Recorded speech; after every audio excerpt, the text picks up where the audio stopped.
My wife died yesterday. I keep writing that sentence and deleting it because it still feels like a lie my hands are telling my eyes.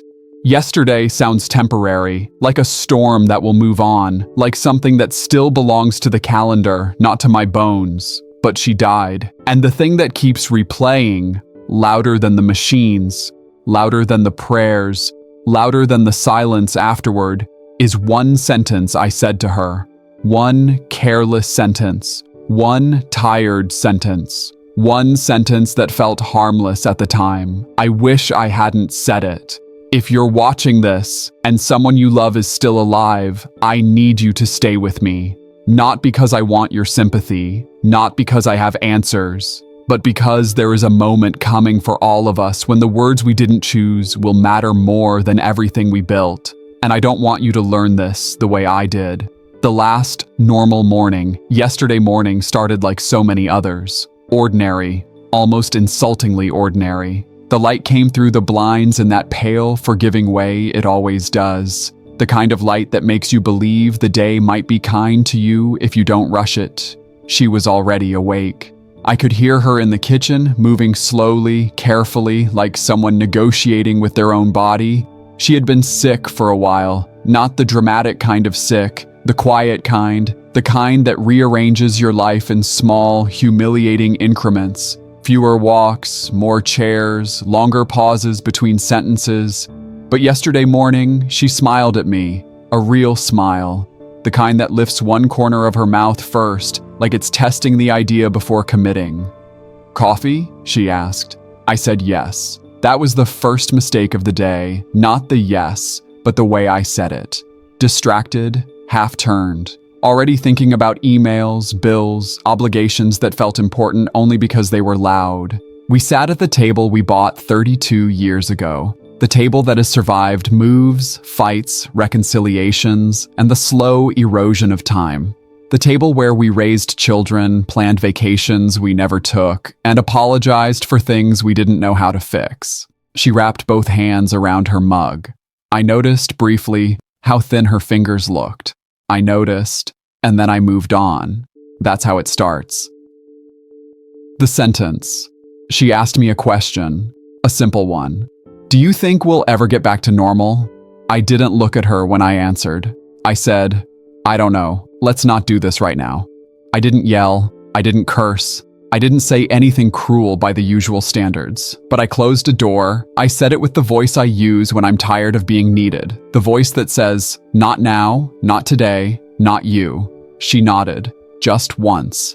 And then she changed the subject. She always did. That was the sentence. That was it. Why? That sentence was easy. If you're honest, you've said something like that too. Because life trains us to defer the important conversations, to postpone the heavy ones, to believe there will be a better time, less busy, less complicated, less emotionally expensive. We get very good at survival, at efficiency, at managing discomfort by pushing it forward on the calendar. And for years, that worked for me. I built a career. I paid the mortgage. I showed up to the big moments. I told myself that love was proven by consistency, not presence. I told myself that there would be time. What I didn't understand is that time doesn't move like a straight line. It collapses. It disappears. It turns into a trapdoor under your feet. Yesterday, time vanished. The quiet, before the fall. After breakfast, she went to lie down. She said she felt tired. That wasn't unusual. What was unusual was the way she touched my arm as she passed. Not a grab, not a plea. A pause. Her hand lingered just long enough for me to notice, and not long enough for me to respond. I told myself she was fine. I told myself she needed rest. I told myself I'd check on her later. Later is a dangerous word.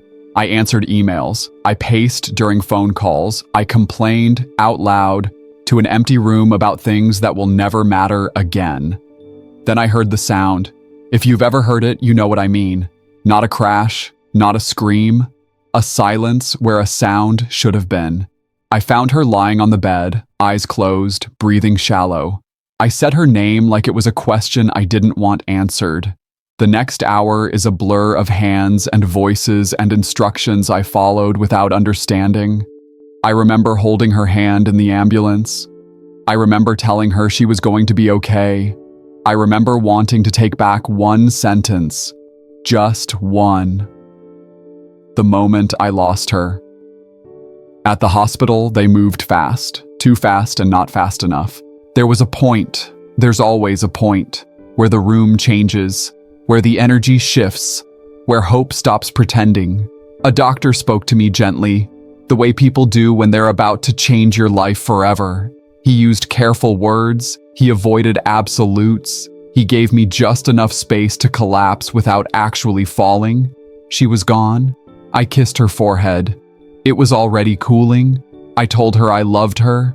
I told her I was sorry. And then I remembered the sentence, "Let's not do this right now." And I realized there would never be a right now again. Regret isn't loud. At first, people think regret arrives screaming. It doesn't. At first, it whispers. It shows up as a replay, as a question, as a small, precise ache behind your eyes. You think, if only I had. You think, why didn't I? You think, what if? Then it settles in. It takes off its coat. It makes itself at home. Regret doesn't destroy you all at once. It erodes you.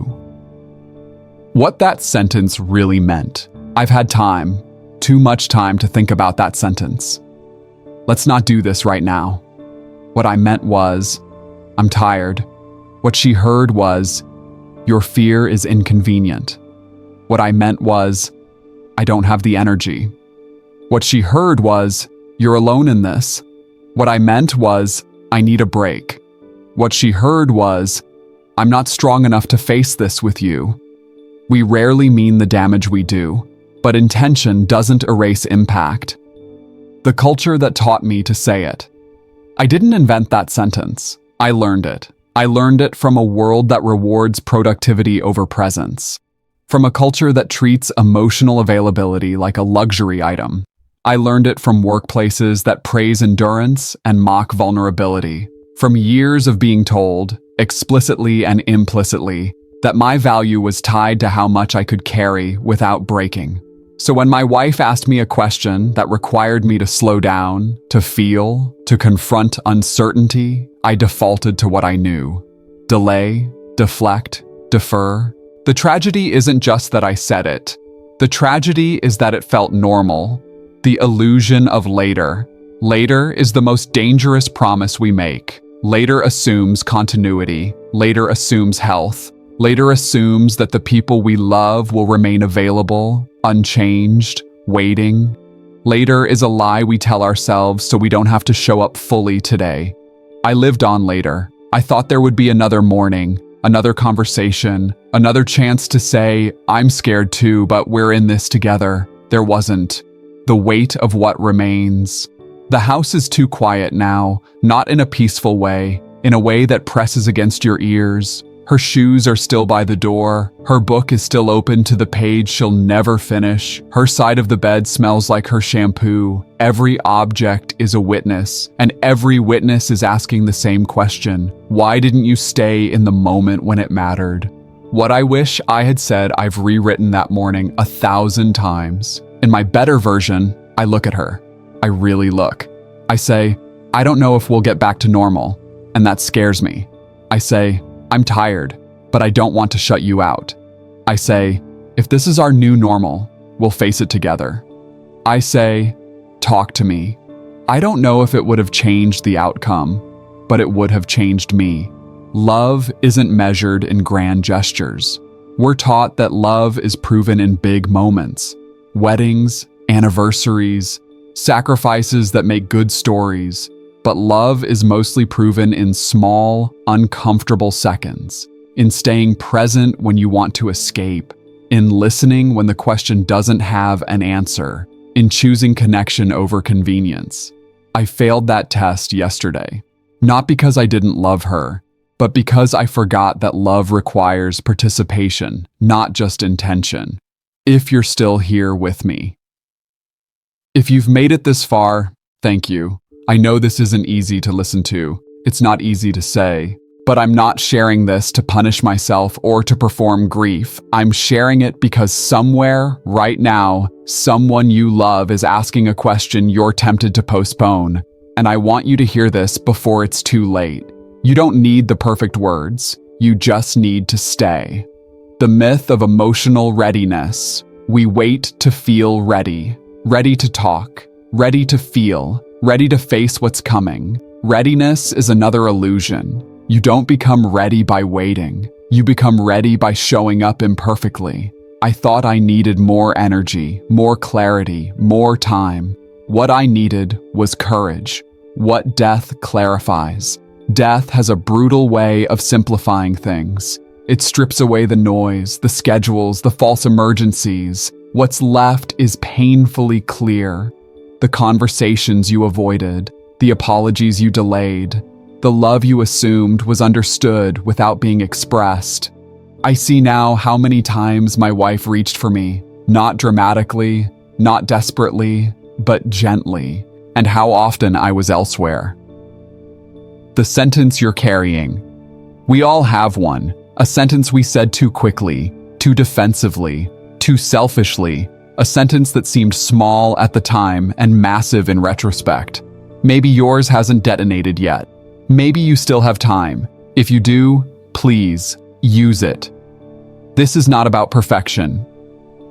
I'm not asking you to be endlessly patient or emotionally flawless. I'm asking you to notice when you're about to close a door, when you're about to choose comfort over connection, when you're about to say, "Not now," to someone who is quietly asking for now. What I'm learning to live with, I will carry that sentence with me for the rest of my life, not as a weapon, but as a reminder that presence is a choice, that love is active, that time is not owed. I don't get to fix yesterday, but I get to tell the truth about it. If you're watching this alone, maybe you've already lost someone. Maybe you're carrying your own sentence.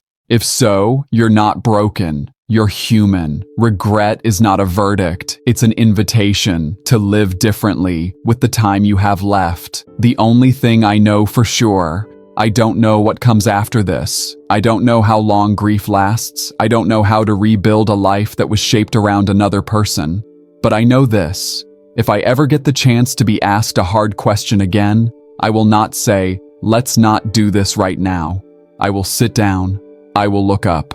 I will stay. A quiet request. If this resonated with you, if it stirred something uncomfortable or familiar, I'd like to ask you to do 3 things. First, like this video. Not for the algorithm, but so this message reaches someone who needs it before it's too late. Second, subscribe. These conversations matter, and they don't happen often enough. And third, this is the important one, leave a comment. Tell me about a sentence you wish you could take back, or one you're choosing to say differently today. We heal in isolation, but we grow in community. Closing. The sentence. I say now. My wife died yesterday. I can't change that, but I can change what I say now. I say, I was wrong. I say, I loved her. I say, stay while you can. And I hope, quietly, sincerely, that you will.